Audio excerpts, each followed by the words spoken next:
What's going on? What's going on? What's going on, y'all? Happy Monday. Happy Monday. Happy Monday.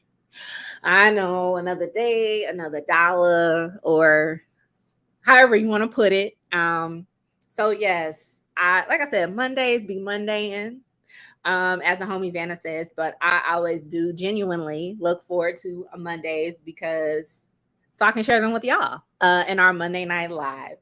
And y'all, there's a lot that we have to get into.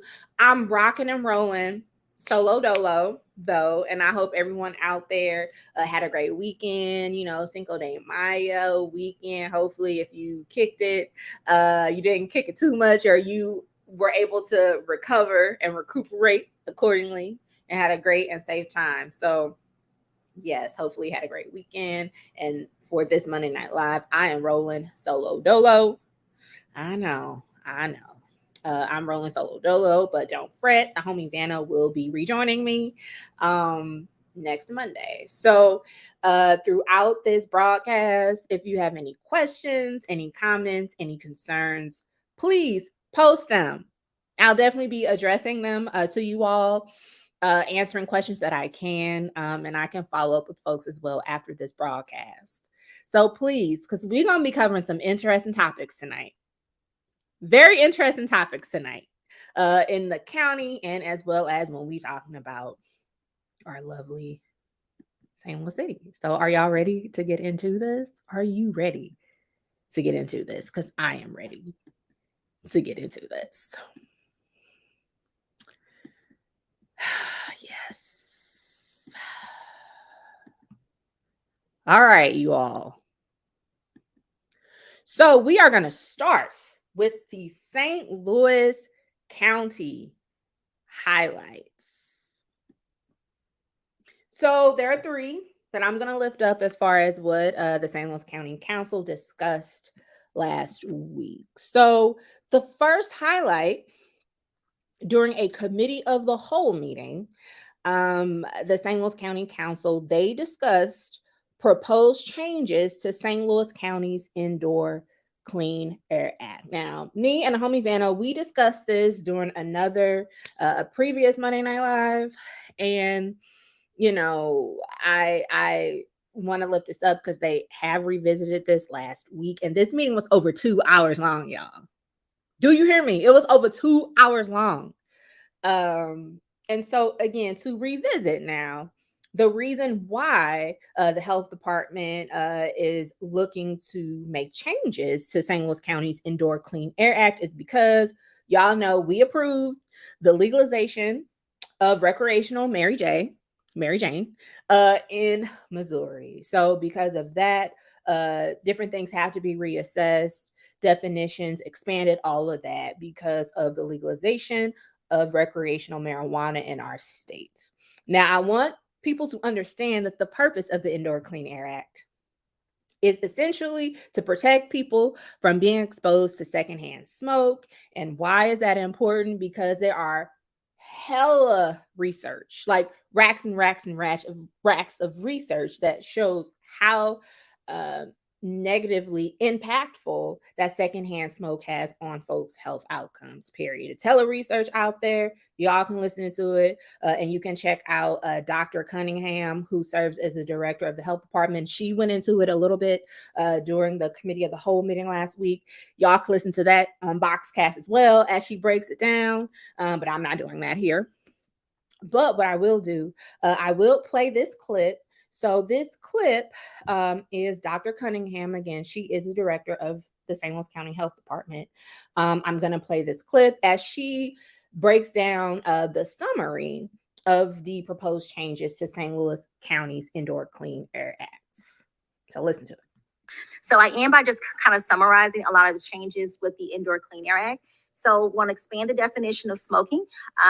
So we can include your vape products, anything that somebody can potentially light, smoke, or heat up. It would include that. Clarify that smoking marijuana is not allowed where in the same places that not the smoking is banned at. Modify the exceptions to the ban on indoor smoking. So remove the exceptions for performance on stage, smoking areas within the county, as well as casino gaming areas. Clarify that no drinking establishment open after the January 2nd, 2011 may have exceptions to the indoor smoking ban.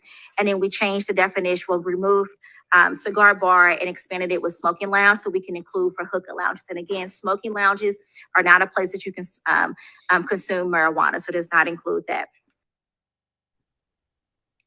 So again, the changes really look at expanding the definition of smoking to include vaping, as well as other substances like marijuana, right? So again, that reassessment because of the legalization of recreational marijuana in our state. So a lot of those changes really apply to that. Also, that third bullet point, modifying exceptions.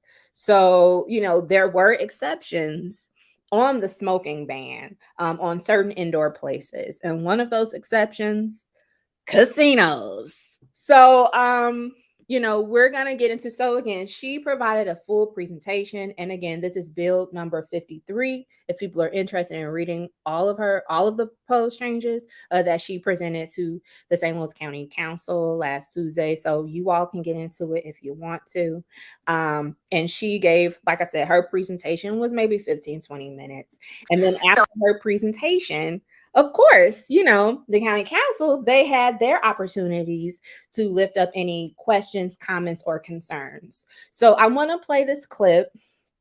This is Councilman Hancock. I want you all to hear the exchange between him and Dr. Cunningham, the director of the health department, as he, asks his questions based off of her presentation. I only have one question, and it goes back to the casino regulations and eliminating the exemption for casinos.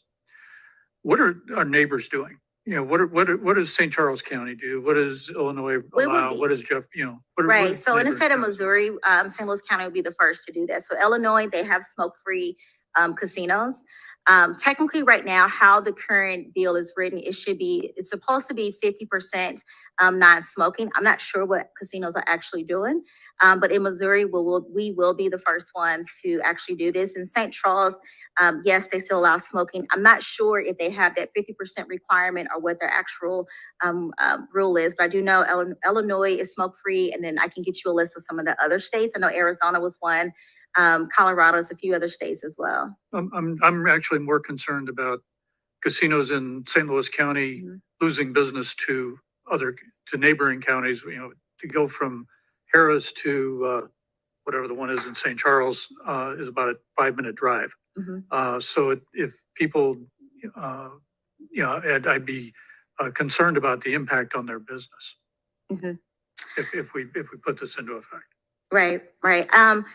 I definitely understand where you're coming from, but the data that I presented and what I've read, and I also talked to a few non-casino organizations, but tobacco advocacy organizations. And what we do know, the casinos who have went smoke-free, they have not lost revenue. Now, the concern if, someone is intentionally avoiding a smoke-free casino to go to one that contains smoking, I'm not sure with that data, but I will say we also look at the big picture. We have less and less smokers as well. So, if it's 11% across the country that's smoking, and for us in 2020 it was 15%.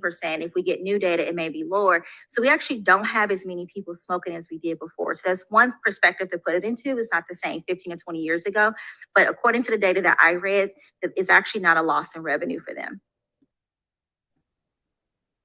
So yes, y'all, I'm gonna lift up that exchange, because Councilman Hancock, again, that smoke-free ban on casinos would be the first in the state of Missouri. And the concern there with him that he expressed is how it would impact the coin.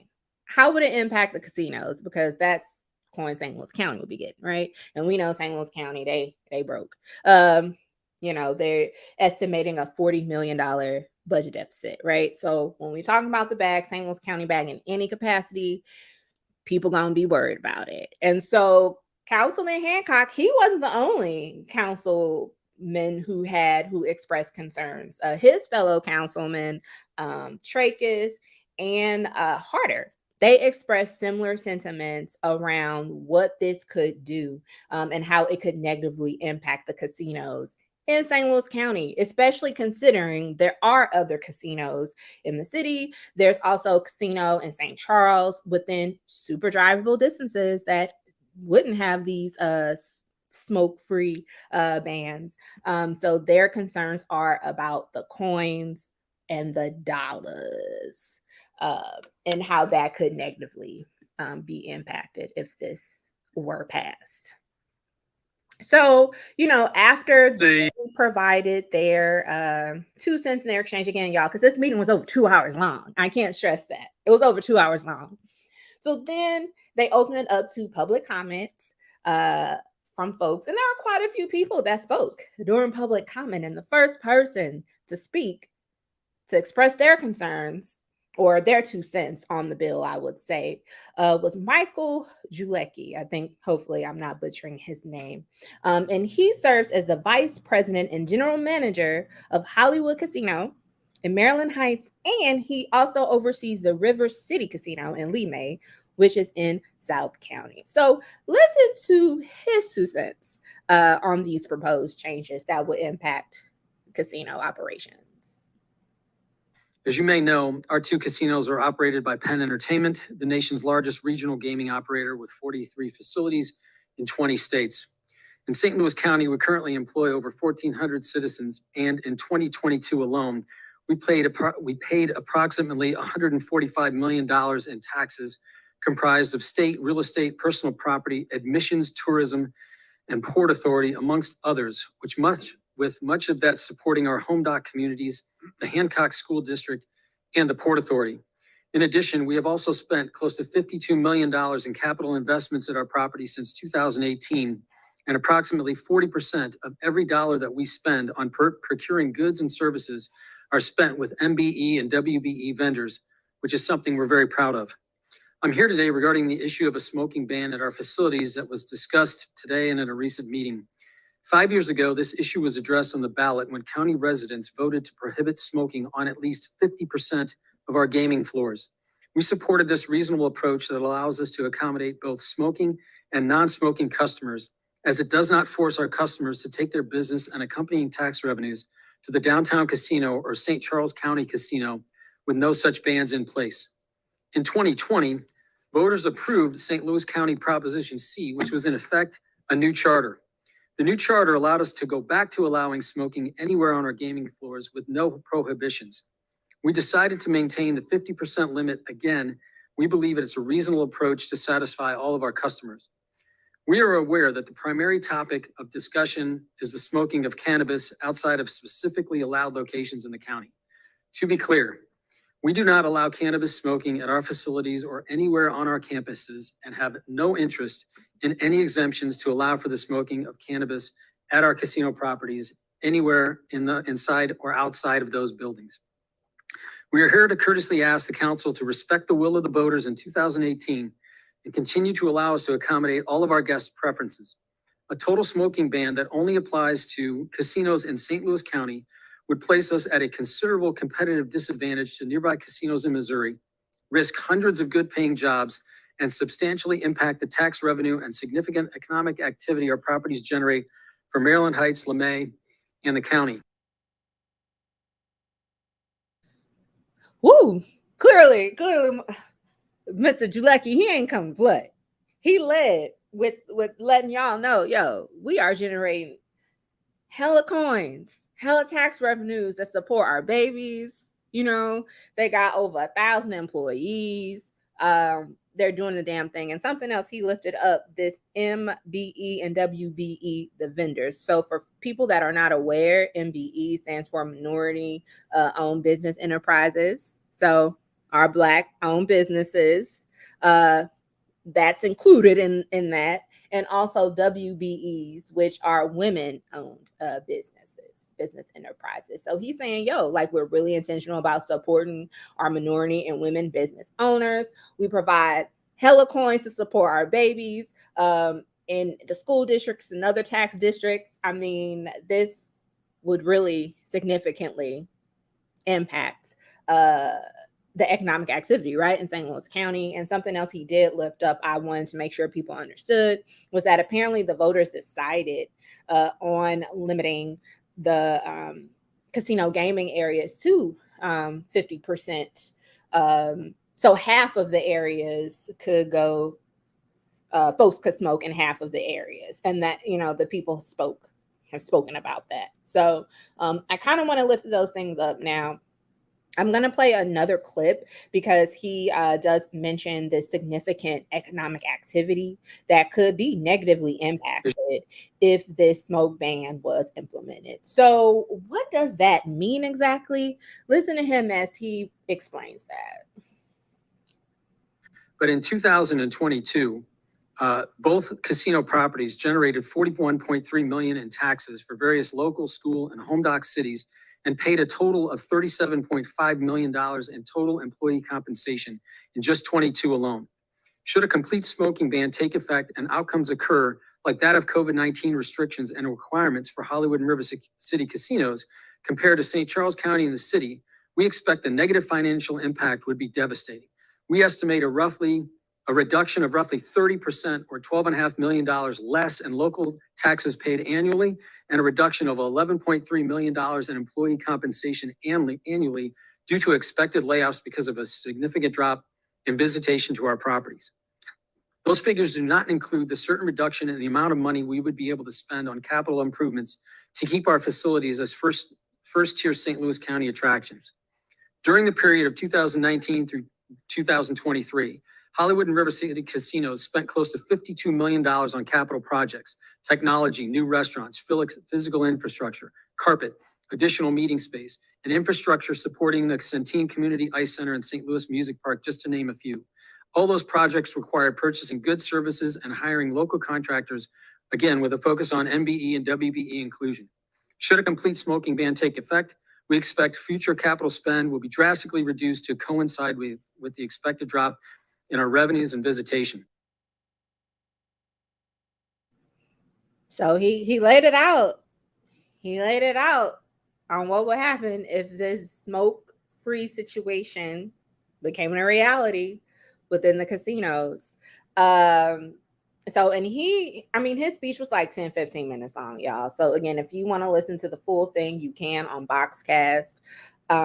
As I mentioned, he wasn't the only person that provided public comment. So there were also representatives from the American Lung Association, the American Cancer Society's Cancer Action Network. There was also a high school student, I think she was from Marquette High School, that were speaking in favor of these proposed changes that the health department director, Dr. Cunningham, expressed in Bill 53.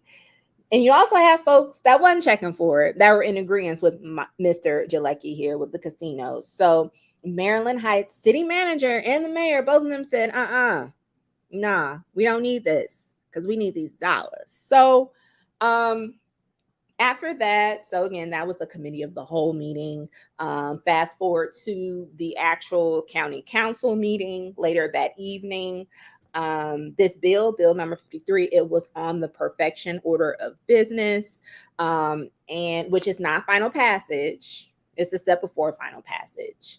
And so the county council decided they will put the bill on a bit of a pause to really reflect and marinate on all the information that was presented, the sentiments expressed, et cetera, before making a final decision on this. And this is very interesting because, again, you're talking about basically health and versus profit, so we'll see what happens. And I'm sure this is not the last that you will hear about this topic. Okay. I'm telling y'all that right now. So just letting you know. So next up, the second thing, speaking of the county council meeting, right, later that evening, the next highlight I wanted to bring to y'all's attention, during the other communications portion of the meeting, there's a business owner seeking to get a liquor license to open up a liquor store proposed in District 4. And District 4 is councilwoman and now county council chairwoman Shalana Webb, she represents that district. So I wanted to play her response to this business owner's proposal, right? And trying to get this new liquor license. Oh, this is for a new liquor license. Deny. I mean, it took her like 2 seconds. She was like, deny. Like, she didn't even think about it. So yes, her fellow county council members did follow suit, and they denied this proposal for this new liquor license in the 4th county council district. She said that with the quickness. Deny. So the last highlight we have was St. Louis County. Lord help us. So there was a bill on the perfection order of business during the county council meeting. Again, perfection is not the same as final passage, y'all. It is the step before final passage. So there is a bill number 86, that was up for perfection last week, that would address public safety when we're talking about pedestrians on roads. So I want y'all to listen to Councilman Trachis. He's the one that spearheaded this bill, this legislation, and listen to him as he explains what this bill is, what this bill is not, and also what motivated him to draft this bill. This bill has generated a great deal of interest. It is a bill that will help improve the safety of the public with respect to roadways in the county. This bill can best be described in 2 words: public safety. That's what generated its conception, and that's why I asked for the bill. This bill discriminates against no one and excludes no one. Everyone is covered by this bill. If you're walking next to a roadway, you'll need to be on a sidewalk. If you're crossing the street, you'll need to be in a crosswalk. If for whatever reason there is no sidewalk, or there's a reason that you need to be on a roadway, it just requires that you simply be on the roadway facing oncoming traffic. So there's those that would like to couch this bill as discriminatory or targeting a certain class of people. Nothing could be further from the truth. As I said, this bill does not exclude anyone, doesn't target anyone. But what it does do is increases the chances that people will be safe walking next to, or unfortunately, if they have to, on a roadway. There's no question that since COVID, traffic accidents have increased significantly. Some involving cars, others involving cars and pedestrians. That's what this bill tries to address, and I believe if passed, it will. And I'll just cite one example. 10 months ago, almost to the day, James Brooks and Caitlin Anderson were working along Telegraph Road. A car, ignoring a traffic signal, went through some cones and killed them both. Miss Anderson was pregnant at the time, and her unborn child died as well. It's time for us to quit ignoring the obvious. This body needs to take steps so that the public is safe when they're walking along a sidewalk or crossing the street. That's the motivation behind this bill. I just wanted to make that clear. All right. So again, this is Board Bill 86. And feel free, you all dive into it, take a look at it. It's like literally 2 pages. It's not as long as other bills are. So basically what Councilman Trachis is saying is that this bill would require, if you are walking, right, on the road, in the streets, if you are a pedestrian, that you need to be walking on a sidewalk. And if there is no sidewalk available, then you need to walk in the direction facing traffic. And this will, again, as he said, this will really address the safety concerns when we're talking about pedestrians. Okay? So I'm just telling y'all what the bill is. Okay. So Obviously, after he made his presentation about what the bill is, what it isn't, all that good stuff, addressing public safety, um, there was a question. There was a question that Councilwoman Clancy had. So listen to her question and listen to Councilman Tracus's response and their exchange. Yeah, I do have a question. I heard from some constituents today, Councilman Tracus, that were concerned about times when, well, I heard two examples, one that was very personally relevant to me as a mom who pushes a stroller very frequently on sidewalks. It's not unusual that I have to sometimes go into the roadway because there is an issue on the sidewalk and it's impassable. And if I'm not on the side of the street where I can get to facing oncoming traffic, what would I do? You would have to go back to a crosswalk that would allow you to cross the street. Sometimes there's not crosswalks though. Well, I would, think that would be a rare instance. I'm a white woman with a baby, so I probably would not have to deal with it. I recognize that, but not everyone who is in that situation would.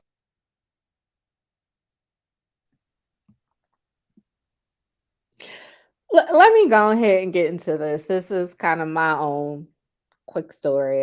This is an observation / my own experience. So Kelly Ann McGowan, I have used public transportation all over the area, all over the place. When I've needed to, when I had no other means to get to places and spaces. And I've done this in South Side, South St. Louis City, North St. Louis City, and also North County. I have done that. And even with different work experience that I've had to do to get a better sense of just what the community, what the built environment is given, I will get out and walk. I don't mind walking. But I will share that of all of the places where I have been on foot, I felt the least safe in North County. Now, obviously the county's the burbs, right? So it was designed for cars. It wasn't designed for people to take a stroll and walk. Okay. But there are no sidewalks in St. Louis County, no continuous sidewalks. And when we're talking about North County, and we know who lives in North County, the sidewalks, if they exist, they may not be the best quality. I mean, crosswalks, there are large distances between crosswalks. And I've seen babies walking in the street, going to and from school. And we know that is not safe because they didn't have a sidewalk. And so y'all don't have to take my word for it, Kelly McGowan. You don't have to take my word for it. But St. Louis County did pay coins to produce the St. Louis County Action Plan for Walking and Biking. This is available on the internet. You can pull it up if you want.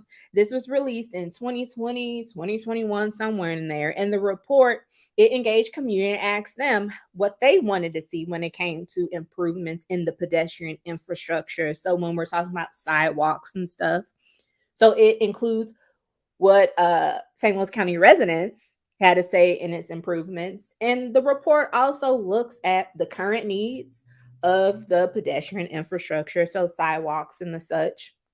And they also provide recommendations on how to make it better. So obviously, y'all know what places and what spaces, what areas were prioritized in this report. I don't need to tell you where. Y'all already know. We talking about North County. And there are also recommendations provided through this report on how to make those recommendations to make the roadway safer for all, including pedestrians, especially pedestrians. And I will say now, I haven't looked at this report because again, it was published a couple years back. Okay. So I haven't seen it in a minute, but I don't recall anything in this bill that's being proposed as one of the recommendations. I'm just saying, I'm just providing my 2 cents. So let's get back to the meeting. So what happened, right? What was the final verdict? So the bill, it went up for perfection. And the bill, it was perfected. I believe the only lone no votes against the perfection were Councilwomen Clancy and Dunaway.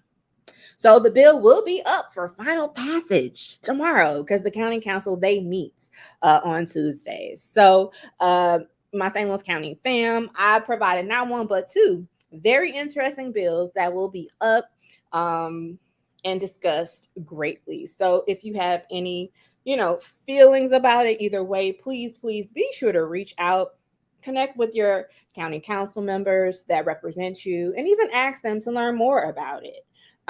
Because again, we have to be engaged and involved. And these bills, I'm telling you, these bills are going to continue to come up, and they can really impact our communities. So let's get into it. Now we gonna transition. We gonna transition to the city. Yes, the city, my St. Louis City fam, I know. So last week, there were 2 resolutions. And now normally I don't really get into the resolutions because resolutions are not the same as board bills, right? I don't really get into the resolutions, but I did want to get into these resolutions with y'all this evening because there were 2 resolutions discussed that, if passed, would establish or reestablish some special Board of Aldermen committees. So the first resolution, which is resolution number 11, if passed, it would establish the Special Committee on Red Tape. Yes, y'all, that is the name of the special committee, Red Tape. So y'all already know what this special committee, what it would do. So again, my understanding is that if passed, this committee would really assess and analyze the processes, right? The bureaucracy, the red tape, when it comes to what businesses have to go through when they're trying to open up a new business in the city of St. Louis. And I know Mayor Jones in her last what was that, a couple of weeks ago, her State of the City address, one of the things she mentioned was, again, streamlining a lot of these processes for new business owners to open up businesses in the city of St. Louis, including when we're talking about the liquor license process. So this is up there. This is open for it. And of course, y'all know Alderwoman Sharon Tyus. She had some questions, comments about this special committee. So let's listen to what Alderwoman Tyus, what her question / comment was about this special committee. So the reason, my question and my concern about this is that I've been approached now about 4 or 5 people in my ward who have liquor licenses, who are problem liquor license people, and they're wringing their hands of how they can get more liquor easier and quicker. I've often found that what people think is great in one part of the city is not great in the other part of the city. Thus, we had 2017, 35 people who were busted at different establishments in North St. Louis only, and many of them had liquor and were problem liquor properties. So how, have you had any conversation with the liquor license people, and especially Mr. Miles McDonald, I think is his name, about that he felt like he was understaffed? Because I heard you make a statement as if this was already a foregone conclusion. And to me, usually investigations start out with a, let's look and see if this is true, rather than this is already a foregone conclusion. Because if it is, I don't know why we're having a hearing.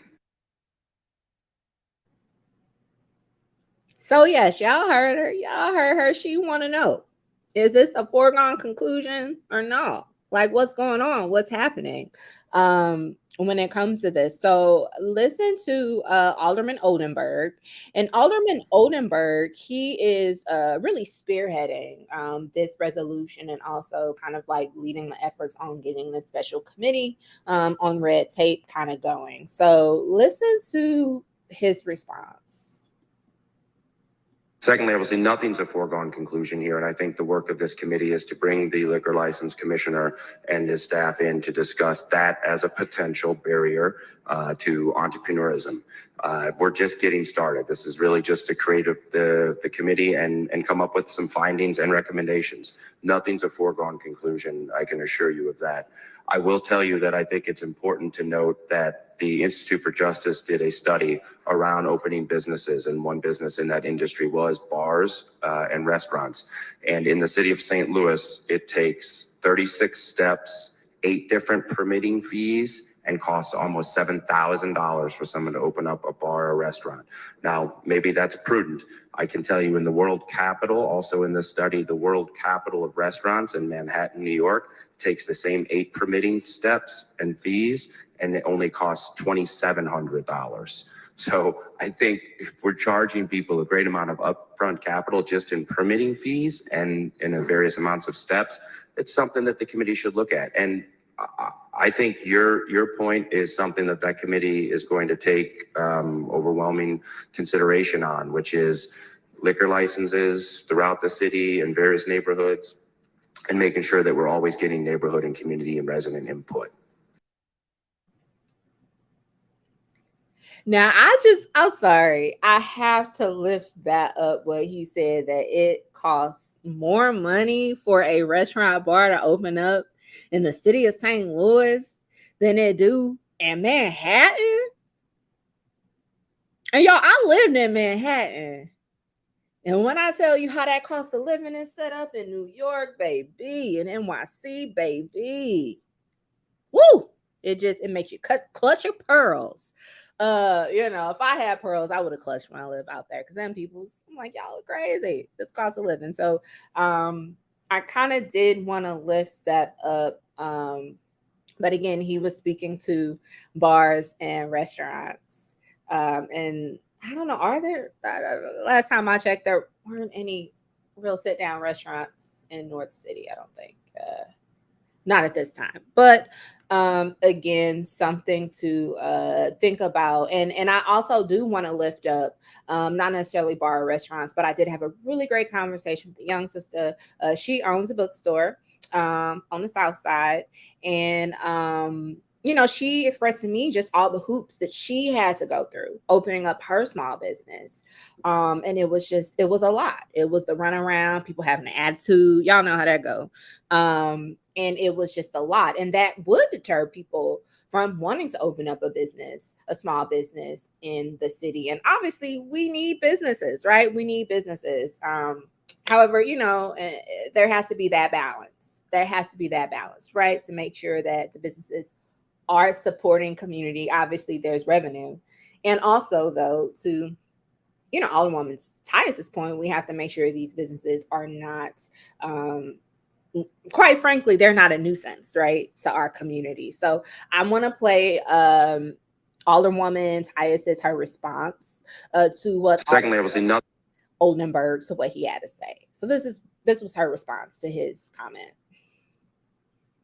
So my concern is that when we do this, we don't assume one size fits all, because it does not. Because that's the reason why the people didn't want the gas stations at the gentleman, former alderman from the 21st, who put them right up against people's houses. It's a whole bunch of reasons why people in St. Louis don't want more liquor, don't want it easier. So one size does not fit all. I don't have a problem at all about inquiries and about having a special committee. I do have a problem about special committees that come with an announcement that it's already a problem to get liquor, and it should be faster. That's my problem, okay? That it should say, let us look at this and see if it is a problem or not in the city, and is it a problem everywhere? When you come with a foregone conclusion, I don't find the facts to be valid. So y'all, we shall see what happens. I did want to share the final verdict though on this resolution. When it went down to the votes, the Board of Aldermen, they did approve this resolution, thus establishing the special committee on red tape. So we shall see. I'm really going to be peeping, and I'll be sure to keep you all updated on what this special committee is giving. I do think that, yes, we need to make sure that we are streamlining processes. Just in general, first off, when it comes to dealing with the city, period. I just think that should happen across the board. And when we're talking about folks that are opening up businesses, that is important. And also, we need to make sure that we are including community in those conversations to make sure that we don't have, again, a lot of nuisance and problem properties oversaturating communities. Y'all know what I'm talking about. So again, that one size fits all, clearly that doesn't work. So Alderman Oldenburg said that wasn't the case. So we shall see, and I will continue to peep and keep y'all updated on what this special committee, what is given. So my concern That there were 2 resolutions.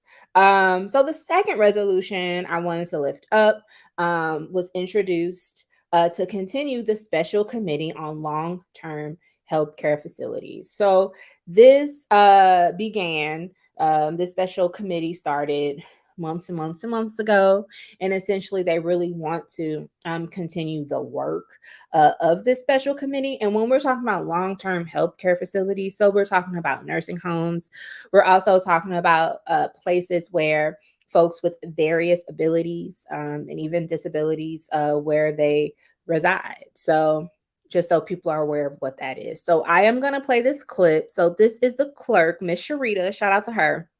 So this is the clerk reading out the purpose of what this special committee would be. committee should look at ways to help employers reach higher rates of pay or provide hazard pay. Healthcare workers are often working in unsafe conditions because of inadequate staffing, substandard personal protective equipment, or other factors. It is essential for healthcare workers to be respected, protected, and paid well to do the important work that they do. And now, therefore, let it be resolved by the Board of Aldermen of the City of St. Louis that the creation of a special committee be authorized for the purpose of investigating the state of the long-term care field, its nonprofit and for-profit providers, its regulatories, its recipients, and its demographic, rates of pay, staff and pipeline, systematic problem, and possible solutions. Be it further resolved that no later than March 29, 2024, the special committee will share its findings and recommendations with the Board of Aldermen. Be it still further resolved that the report will make recommendations regarding safe staffing, equitable pay, advocacy for worker safety, and worker safety training.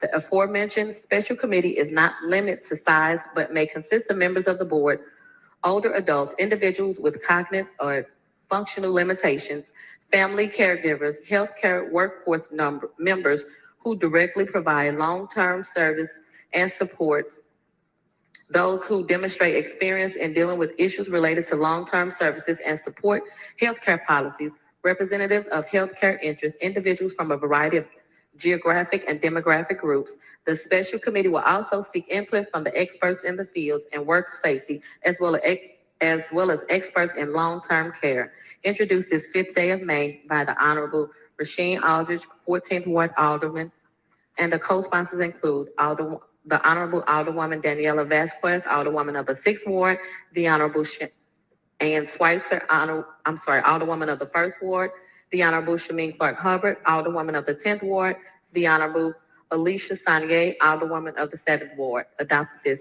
5th day of May.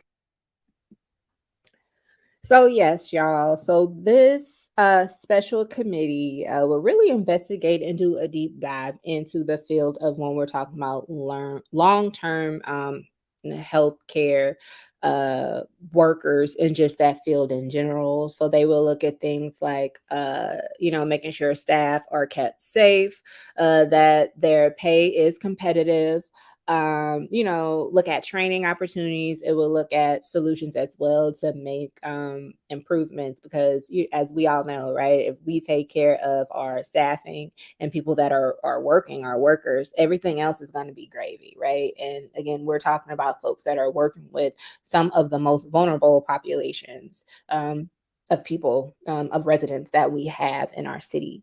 So, and something I wanted to lift up is that this special committee would also seek input and be inclusive of folks that are experts in the field, meaning non-Board of Aldermen members. So I kind of wanted to lift that up to make sure people heard that. So what was the final verdict of this resolution? The resolution, it was adopted by the Board of Aldermen. So yes, y'all, to be continued on this effort. Committee.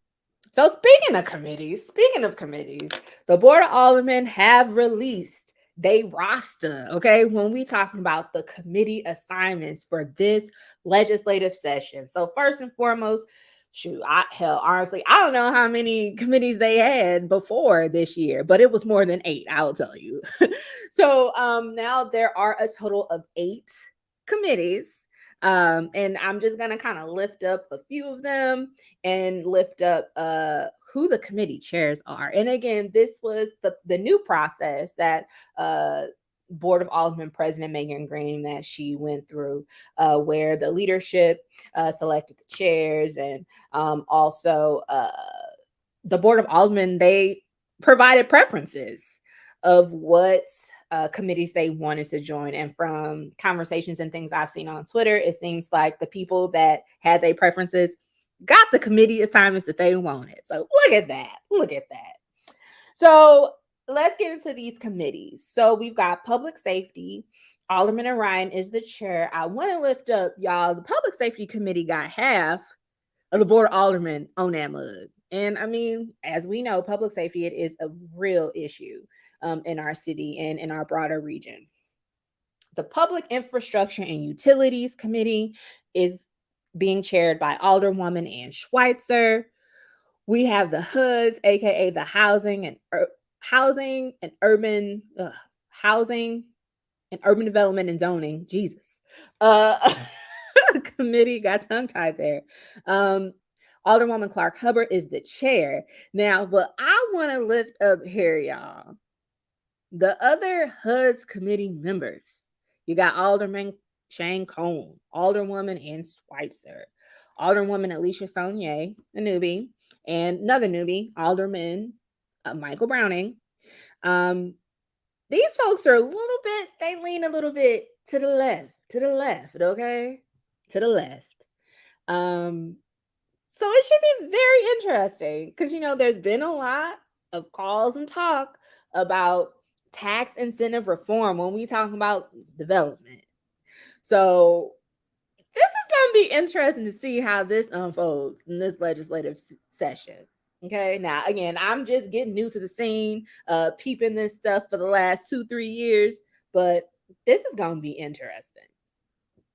Moving along to the committees, we have the Legislation and Rules Committee being chaired by Alderman Vollmer, the OG. We have the Budget and Public Employees Committee being chaired by Kara Spencer. The Health and Human Development Committee being chaired by Alderwoman Pam Boyd. The Transportation and Commerce Committee being chaired by Alderman Shane Cone. And lastly, but certainly not least, the Personnel and Administration Committee being chaired by President Megan Green. So there you have it, y'all. There you have it, the full roster. So I know they about to be getting into this work because there were some bills introduced and they have been assigned to committees. So it's time for these folks to get to work. Time for them to get to work. Time for them to get to work. Speaking of getting to work, so that is it as far as what went down last week in St. Louis County, also in St. Louis City. Transform 314 and a lot of other folks. We're going to be out here for real with some of our other partners. So first and foremost, I want to lift up Chats for Change on Saturday, May 13th. Be there or be square. Please come through.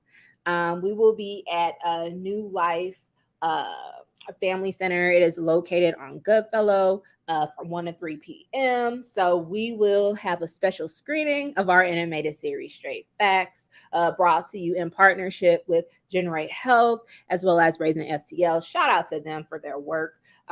We'll also have a couple of special guests to share their insight being elected officials.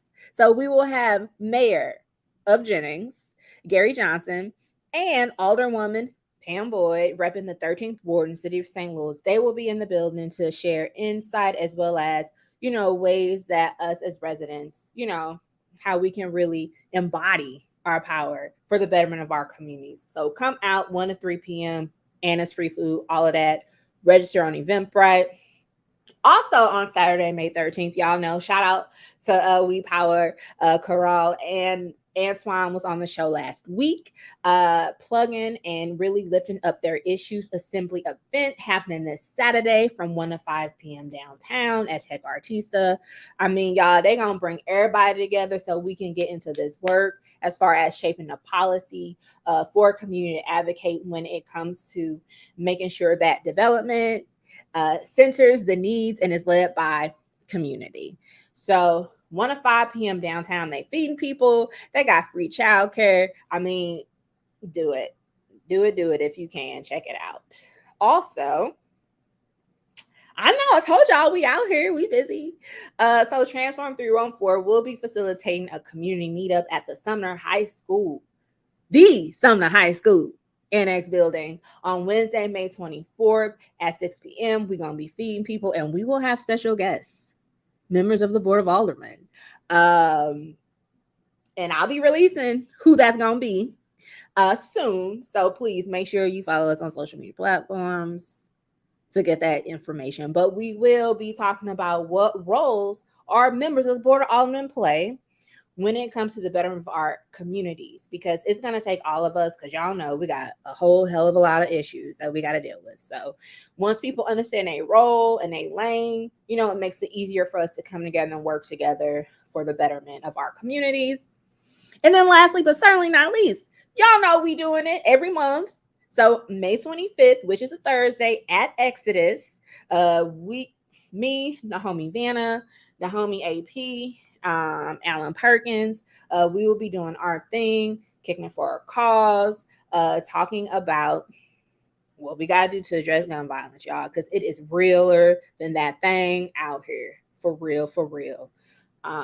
So please come out. Doors open at 6. Like I said, we're going to be on at Exodus on Delmar.